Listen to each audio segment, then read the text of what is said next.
ख्वाहिशें चाहे कितनी भी बड़ी क्यों ना हो, ख्वाहिशें चाहे कितनी भी बड़ी क्यों ना हो, उसे पूरा करने के लिए दिल हमेशा ज़िद्दी होना चाहिए।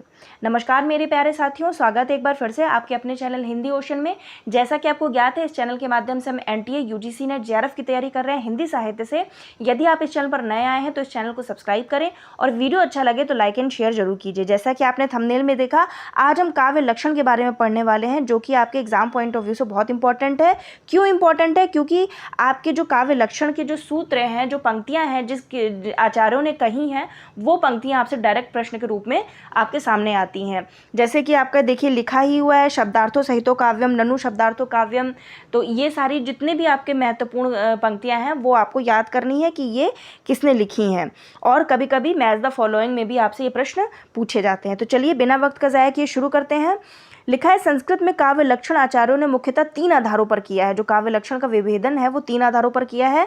कौन कौन से 3 आधार हैं? शब्द और अर्थ के आधार पर, शब्द के आधार पर और रस और ध्वनि के आधार पर। शब्द अर्थ के आधार पर, शब्द के आधार पर और रस और ध्वनि के आधार पर। देखिए शब्दार्थ के आधार पर कौन कौन से आचार्य हैं? ये सारे आचार्य हैं, भामा है, रुद्रट है, वामन है, कुंतक है और आगे और भी हैं। देखिए भामा ने कहा है शब्दार्थों सहितो काव्यम, बहुत इंपॉर्टेंट है, कई बार आपके एग्जाम में पूछा जा चुका है। भामा की पंक्ति है शब्दार्थों सहितो काव्यम। रुद्रट का है ननु शब्दार्थो काव्यम। याद रखिएगा, ननु शब्दार्थो काव्यम रुद्रट जी का है। पिछली बार मैंने आपको दंडी बताया था, लेकिन वो दंडी नहीं होगा, वो मैच द फॉलोइंग में थोड़ा सा गलत हो गया था। रुद्रट का है ननु शब्दार्थो काव्यम। फिर वामन का आता है काव्य शब्दों या गुण लंकार संस्कृत्यो शब्दार्थत्यो वर्तते। तो ये वामन का है। आप एक एक शब्द पकड़ के दे, वर्तते आ गया या शब्दार्थत्यो वर्तते, तो वामन। इस तरीके से आप निमोनिक बना लीजिए, अपने मन में ही कुछ कुछ ट्रिक याद कर लीजिए, बना लीजिए तो आपको याद हो जाएंगी। फिर कुंतक का है शब्दार्थों सहितो वक्र कवि व्यापारशालिनी बंधे व्यवस्थितो काव्यम तद्विधार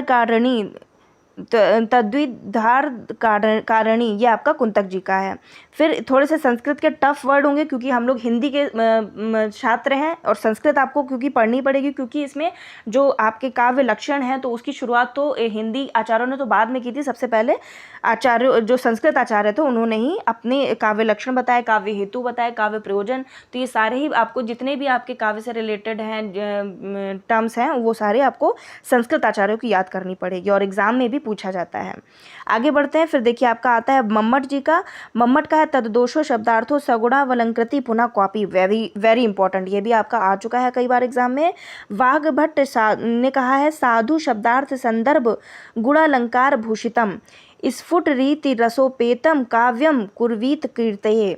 फिर आनंदवर्धन का है सा हृदय हलादि शब्दार्थ मत्येमेव काव्य लक्षणम, ये आनंदवर्धन का है। राजशेखर का है गुणवंदन लंकृतच वाक्यमेव काव्यम। फिर विद्याधर का है शब्दार्थो वपुरस्य शब्दार्थ वपुस्तावत काव्यम। फिर क्षेमेंद्र का है काव्य विशिष्ट शब्दार्थ साहित्य सदलंकृति। तो इस तरीके से आपको बहुत सारे इंपॉर्टेंट हैं जो कि आपको कठिन लग सकते हैं, शुरुआत में आप पढ़ेंगे लेकिन बार बार अध्ययन करेंगे। वो कहते हैं ना, करत करत अभ्यास ते जड़मत होत सुजान रसरी आवत जात ते सिल पर परत निशान। तो आप जितनी बार अध्ययन करेंगे, जितनी बार आप इसको पढ़ेंगे और जितनी बार अपनी आंखों के सामने से इसको गुजारेंगे, उतनी बार आपको ये याद होती चली जाएंगी। और ज़रूरी नहीं है कि आपको पूरा संस्कृत का जो श्लोक है वही याद करना है या फिर जो सूत्र दिया हुआ है। कुछ एक वर्ड पकड़ लीजिए, जैसे मम्मट का है सगुणावलंकृति, तो इस तरीके से आप कुछ भी बना लीजिए। मम्मट, मम्मी को आप ध्यान कर लीजिए, मम्मी सगुणावलंकृति, तो इस तरीके से आप इसको याद कर सकते हैं। फिर वाघ भट्ट का है साधु, वाघ भट्ट कौन थे? तो साधु थे। इस तरीके से आप कुछ भी बना करके याद कर लीजिए तो आपको आसानी होगी, कनेक्ट करके चीज़ें पढ़ेंगे तो आपको याद हो जाएंगी। आगे बढ़ते हैं। फिर आपका आता है शब्द के आधार पर। शब्द के आधार पर आचार्यों के नाम है दंडी, जयदेव और जगन्नाथ। देखिए इनके काव्य लक्षण क्या है। दंडी का है शरीरम तावदिष्टार्थ व्यवच्छिन्ना पदावली, ये इंपॉर्टेंट है, आपके एग्जाम में कई बार पूछी भी जा चुकी है ये काव्य लक्षण। शरीरम तावदिष्टार्थ व्यवच्छिन्ना पदावली किसकी है? दंडी जी की है। फिर जयदेव का नाम आता है, जयदेव ने बोला है निर्दोषा लक्षणवती सरीति गुणम भूषणा सालंकार रसानेक वृत्तिवार काव्य नाम वाक। फिर जगन्नाथ जी का है रमणीयार्थ प्रतिपादक शब्द काव्यम, जगन्नाथ जी का है। ये रमणीयार्थ वाला बहुत बार पूछा जो आप इस देखो, आपका जगन्नाथ को याद कर लीजिए, जगन्नाथ मंदिर को आप याद कर लीजिए। जगन्नाथ मंदिर देखने में कैसा है? रमणीय है। तो इस तरीके से याद करेंगे ना तो बहुत आसान हो जाएगा। रमणीयार्थ प्रतिपादका शब्द काव्यम किसका है? तुरंत क्लिक करेगा दिमाग में, ये जगन्नाथ जी का है। आगे बढ़ते हैं। फिर रस और ध्वनि के आधार पर आचार्यों के नाम देखिए। आचार्य विश्वनाथ का नाम आता है, वाक्यम रसात्मक काव्यम। फिर नाम आता है भोजराज का, ये भी देखिए इंपॉर्टेंट है। वाक्यम रसात्मक काव्यम कई बार आपसे एग्जाम में पूछा जा चुका है। किसका है? आचार्य विश्वनाथ का है।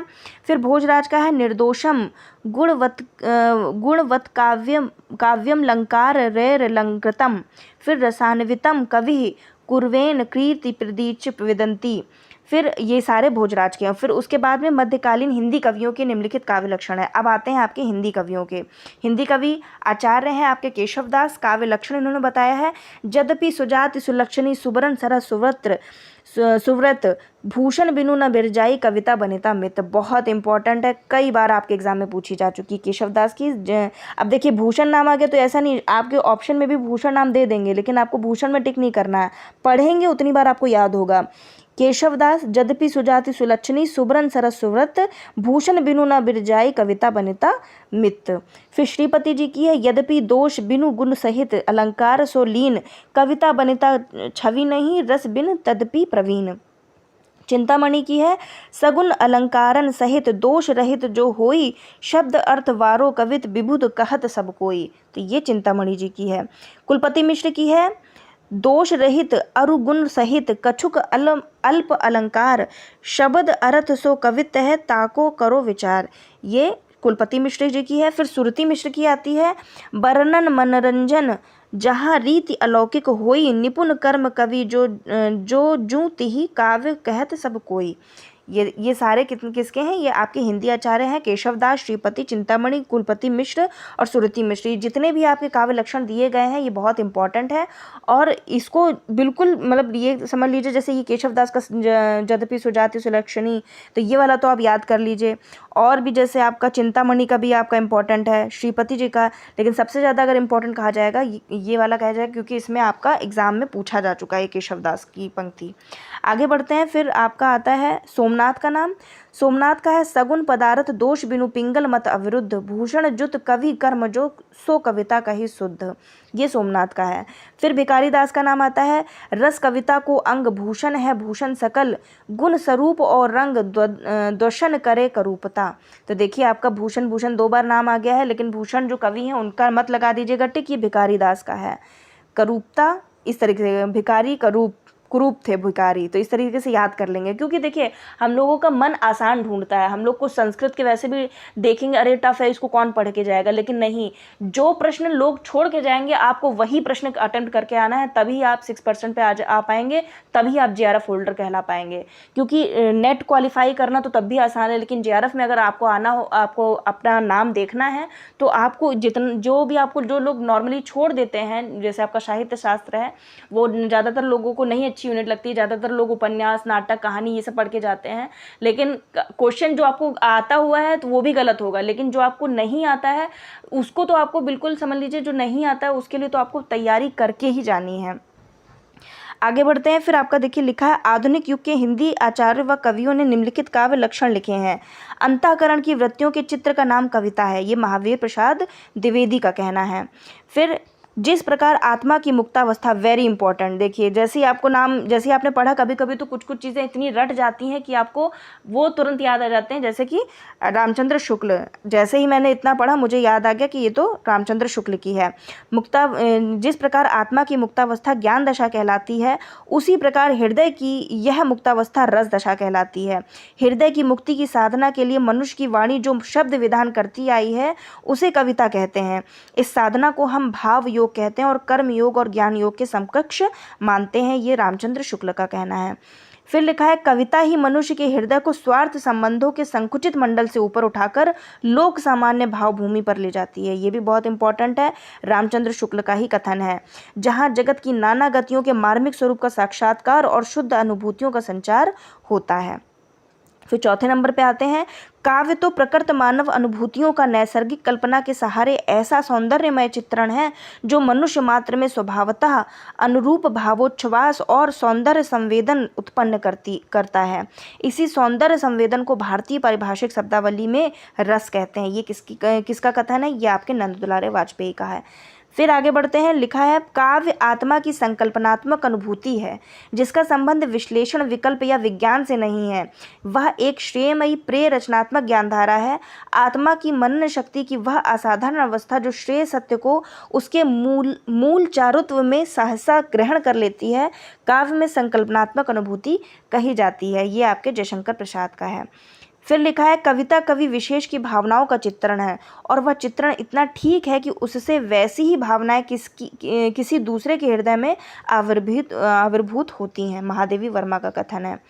फिर लिखा है, कविता हमारे परिपूर्ण क्षणों की वाणी है। सुमित्रा नंदन पंत। छोटा है, एग्जाम में पूछे जाने की संभावना है। कविता हमारे परिपूर्ण क्षणों की वाणी है, सुमित्रा नंदन पंत। रसात्मक शब्दार्थ ही काव्य है और उसकी छंदोमयी विशिष्ट विधा आधुनिक अर्थ में कविता है। ये डॉक्टर नगेंद्र का कहना है। फिर आते हैं पाश्चात्य विद्वानों। देखिए, हमने संस्कृत आचार्यों का पढ़ा काव्य लक्षण, फिर हमने हिंदी आचार्यों का पढ़ा काव्य लक्षण की जो उन्होंने परिभाषाएं दी हैं। फिर हमारे अंग्रेजी जो विद्वान हैं, जो आपके पाश्चात्य विद्वान हैं, उनके बारे में भी उन्होंने क्या लक्षण बताए हैं उसको भी पढ़ते हैं। Poetry is articulate music. ये किसका है कथन है? ड्राइडन का। Poetry is articulate music. फिर लिखा है दूसरे नंबर पर, poetry is the best word in their best order. बहुत ही अच्छी परिभाषा है। Poetry is the best word in their best order. ये किसका है? कॉलरिज का है। फिर वही कॉलरिज जो आप हिंदी में जिनको आप पढ़ते हैं, कॉलरिज, ठीक है। फिर आगे बढ़ते हैं, poetry is a rhythmic creation of beauty. ये आपका है एडगर एलन पो का। Poetry is a rhythmic creation of beauty, Edgar Allan Poe. फिर poetry is the spontaneous overflow of powerful feelings, it takes its origin from emotions recollected in tranquillity. ये Wordsworth का है। देखिए, ये पूछे जाने की संभावना तो कम है, लेकिन फिर भी आपका अगर ये नोट्स में आ रहा है तो इसको पढ़ना ज़रूर है, क्योंकि हो सकता है कि आपका इस बार पूछ भी ले, कुछ कहा नहीं जा सकता है, क्योंकि ये इम्पॉर्टेंट, जितने भी आपके पाश्चात्य विद्वान हैं ये भी इम्पॉर्टेंट है। Poetry is eight bottom a criticism of life, Arnold का कहना है। देखिए, हो सकता है कि इसी का इन्होंने हिंदी में ट्रांसलेट करके आपसे पूछ लें, एक ये वाला और एक आपका जो ये वाला था, poetry is the best word in their best order.